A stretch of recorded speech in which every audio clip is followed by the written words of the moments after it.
오늘도 교리 설교 시리즈 2탄 같이 나눌 텐데요. 지난주에 하나님과 인간에 대해서 배웠습니다.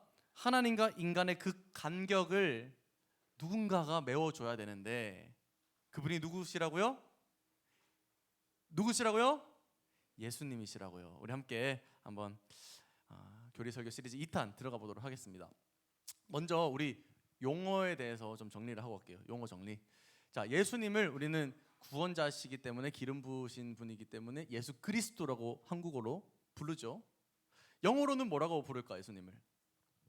네, Jesus Christ 이렇게 부릅니다. 한자로는 뭐라고 부를까? 한자로 그리스도의 음력을 그대로 따서 기독이라고 부릅니다. 한자로 기독이라고 표현해요. 감이 오죠? 우리가 왜 우리 종교를 기독교라고 부를까요? 예수님을 믿는 도이기 때문에 기독교. 모르셨죠? 그래서 기독교라고 부르는 거예요. 이제부터 아시면 됩니다. 자, 그래서 오늘은 예수님에 대한 이 논의를 배울 거잖아요. 예수님에 대한 교리를 배울 건데요. 그러면 이 교리는 이렇게 부릅니다. 기독론. 예수님에 대한 논의, 기독론. 우리는 지금 기독론을 배우려고 하는 거예요. 자, 한번 본격적으로 들어가기 전에 지난주 복습을 한번 해보겠습니다. 자, 이 그림 기억나는 사람? 네, 다 기억날 거예요. 쉬운 그림이었고, 네, 확 각인된 그림이었죠. 자, 위에 있는 큰 동그라미는 누구십니까? 네, 그래요. 하나님이세요. 하나님은 무한하시고 초월적이시지만 또 동시에 내재하시고 이 만물에 대한 계획을 가지고 계신, 반드시 그 계획을 이루시는 분이었죠. 자, 그럼 밑에 있는 동그라미는 뭘까요? 인간이죠. 우리 인간. 우리 인간은 진화된 존재가 아닙니다. 하나님께로부터 창조된 존재고요. 그러나 안타깝게도 첫사람 아담의 범죄로 죄인이 돼버렸어요. 그 죄의 DNA가 우리 가운데 물려지게 됐습니다. 자, 그래서 죄인이 된 인간 때문에, 인간의 죄로 인해서 하나님과 인간의 관계가 어떻게 됐습니까? 이렇게 됐죠. 자, 분리되어 버렸습니다.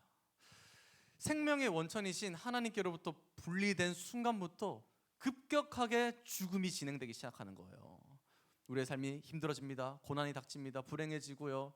네, 상처가 오고 점점 죽음으로 향해 가는 그런 비참한 운명에 처하게 됐습니다. 그러나 하나님은 그런 우리를 두고 볼 수 없었죠. 우리를 사랑하시기 때문에. 그래서 하나님과 인간 사이의 간격을 누군가의 희생과 헌신으로 메워야 하는데 그분이 누구실까요? 예수님이셨습니다. 짜잔, 바로 예수님. 이 예수님에 대해서 우리 오늘 그분이 도대체 어떤 분인지 살펴볼 거예요. 기독론, 네, 바로 시작해 보죠. 자, 우리 첫 번째 화두는 바로 그가 오신 이유입니다. 자, 한번 따라해 볼게요. 그가 오신 이유. 한 번 더. 그가 오신 이유. 예수님이 왜 오셨을까요? 네, 방금 목사님이 다 설명을 했죠. 예수님이 오신 결정적인 이유는요. 자, 하나님과 인간 사이에 있는 그 간격. 그래서 우리가 죽을 수밖에 없는 운명. 그것을 극복하기 위해서 오신 거예요. 여러분, 하나님과 우리 사이의 간격이 왜 생겼을까요? 우리의 죄 때문이죠.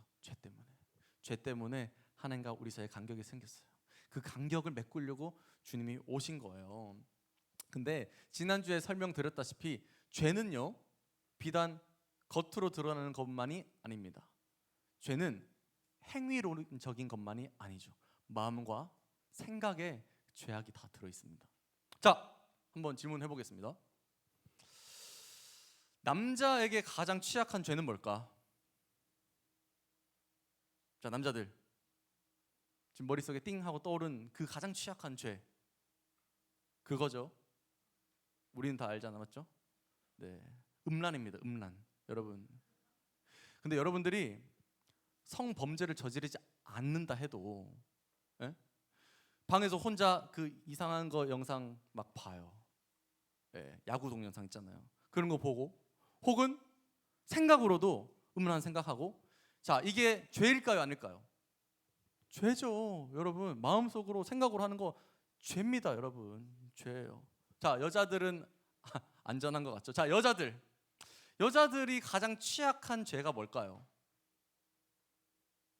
사기요? 네, 여자들 사기치나요? 네, 여자에게 가장 취약한 죄는 미움과 질투예요. 여러분, 미움과 질투. 여러분들 마음속에 여러분이 꼭 누구를 왕따시키거나 막 학폭을 하지 않아도요, 은근슬쩍 따돌리고 또 마음속으로 미워하고 뒷담화하고 이런 모든 것들이 죄일까요? 아닐까요? 죄라고요. 죄는요, 마음과 생각에서부터 시작되는 거예요. 이 죄가 여러분 마음속에 있으면요, 또 여러분이 이 죄에 오염된 죄인이라면요, 어떤 운명이 기다리고 있냐면, 우리 중요한 말씀이니까 같이 한번 읽어보겠습니다. 자, 로마서 6장 23절 크게 다 읽으세요. 시작. 죄의 삭은 사망이요. 죄에 대한 대가는 죽음입니다. 죽음. 우리는 사망이라는 대가를 치러야 해요. 우리가 죄인이기 때문에, 우리가 지은 죄로 인해서.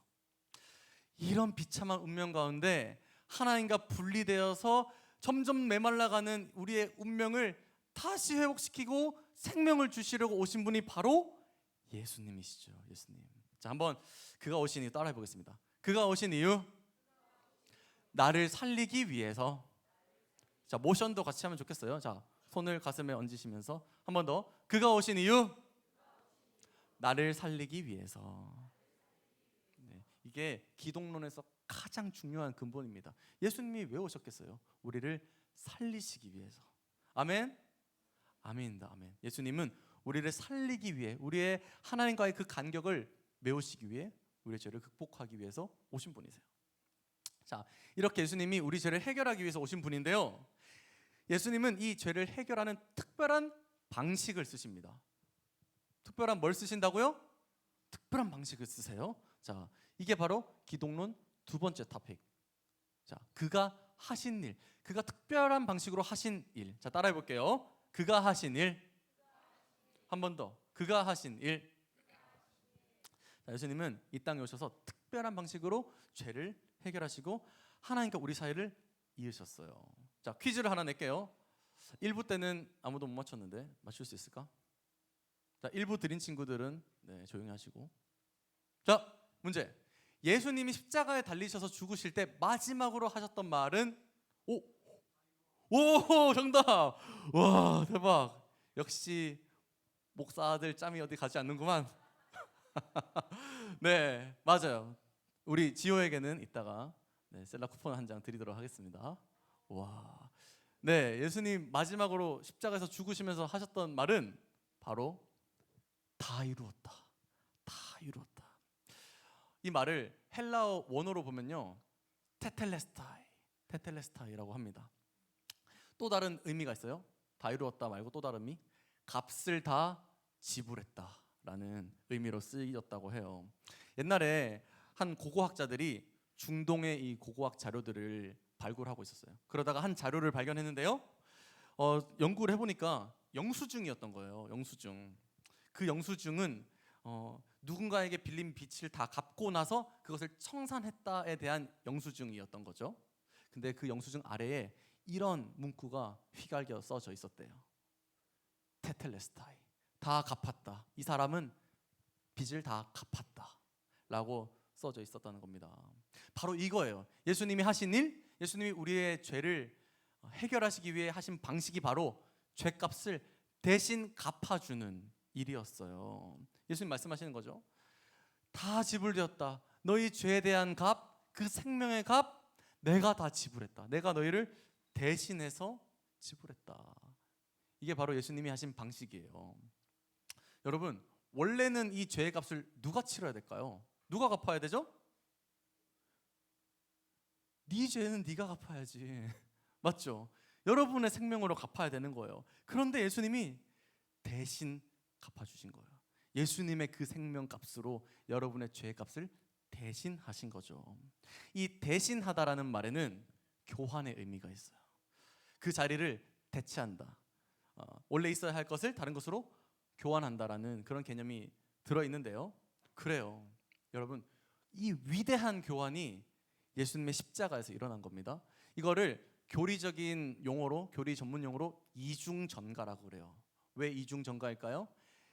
우리가 지은 죄값에 대해서 예수님이 대신 죽으셔서 그의 의로움과 생명을 우리에게 전가해 주시고, 반대로 우리는 우리의 죄와 사망을 예수님께 전가해 드리고, 위대한 교환이 십자가에서 일어난 거예요. 이게 바로 우리가 예수님께로부터 구원받은 방식, 예수님이 이 땅에 오셔서 하신 일입니다.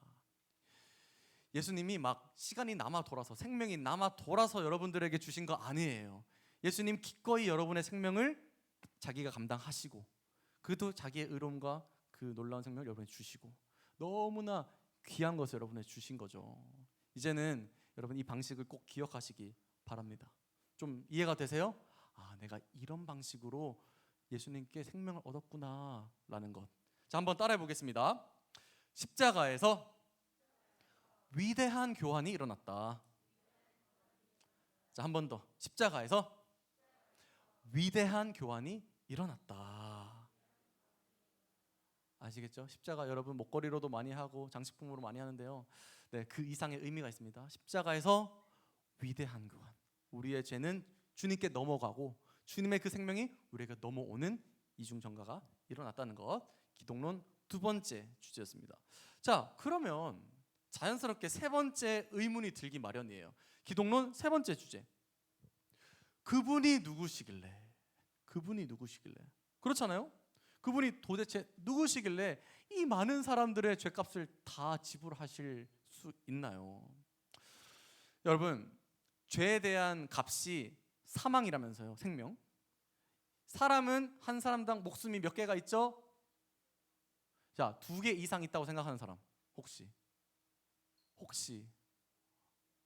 눈치가 좀 있군요. 2개 이상 있다고 생각하는 사람 가서 한번 죽여보려고 했어요. 생명 하나 더 있는지. 네, 맞아요. 사람은요, 한 사람당 생명이 하나밖에 없죠. 그런데 누가 누굴 위해서 죽어줄 수 있다는 거예요? 누가 남의 생명의 값을 지불할 수 있다는 겁니까? 말이 안 되잖아요. 말이 안 되잖아요. 근데 예수님은 그 일을 하세요. 왜? 예수님은 특별한 분이시기 때문에. 그분이 누구시길래? 예수님은 특별한 분이시기 때문에. 목사님 한 가지 예화를 들어드리려고 하는데요, 자주 목사님이 이 예화를 씁니다. 자, 어떤 한 사람이 사업을 하다가 망했어요. 100억의 빚을 졌다고 생각합시다. 이게 좀 실감이 나려면 누구 한 명을 정해야 되는데, 자, 지호가 사업을 열심히 했어요. 그러다가 망했어요. 그래서 100억의 빚을 졌습니다. 네, 너무 안타깝죠. 그래서 옆에 있던 우리 한음이가 지호의 빚을 갚아주고 싶었어요. 100억 갚아주고 싶나요? 네, 억지로 네 했어요. 자, 갚아주고 싶은데, 자, 문제는 한음이도 100억의 빚이 있었다는 거죠. 자, 이런 상황이면 한음이가 빚을 갚아줄 수 있을까요? 없을까요? 없죠. 지도 빚쟁인데 뭘 갚아줘요. 그래요. 그러면 한번 물어봅시다. 한음이가 지호의 100억을 갚아주려면 최소 얼마의 자산이 있어야 됩니까? 200억 이상의 자산이 있어야 되죠. 자기의 빚도 갚고 그 다음에 남은 걸로 지호의 빚도 갚아주고. 맞아요. 자기도 죄의 빚을 진 사람들인데 누구의 죄의 빚을 갚아준다는 거예요. 이게 인간으로서는 말이 되지 않습니다. 그러나 예수님은 그 일을 하세요. 바로 예수님은 이런 분이시기 때문에. 우리 오늘의 본문 다 같이 한번 읽어보도록 하겠습니다. 앞에 한번 보시고 다 같이 시작. 그는 근본 하나님의 본체시나 하나님과 동등됨을 취할 것으로 여기지 아니하시고 오히려 자기를 비워 종의 형체를 가지사 사람들과 같이 되셨고 사람의 모양으로 나타나사 자기를 낮추시고 죽기까지 복종하셨으니 곧 십자가에 죽으심이라. 아멘. 예수님이 누구신지 설명하고 있죠. 그는 근본 하나님의 본체시나. 예수님 만약에 인간일 뿐이었다면 예수님이 여러분의 죄값을 대신 갚아줄 수 없어요. 그러나 예수님은 동시에 누구시다? 하나님이시다. 예수님은 인간이시지만 동시에 하나님이시기 때문에 하나님이 가지신 그 무한한 생명력으로 여러분의 생명값을 다 갚아줄 수가 있다는 거예요. 이 예수님이 인간이시자 동시에 하나님이시다라는 교리를 전문적으로 이렇게 불러요. 신인 양성이라고 부릅니다. 신과 인간의 양쪽 속성을 다 가지고 계신 분이다. 네. 인간 50%, 하나님 50% 아니에요.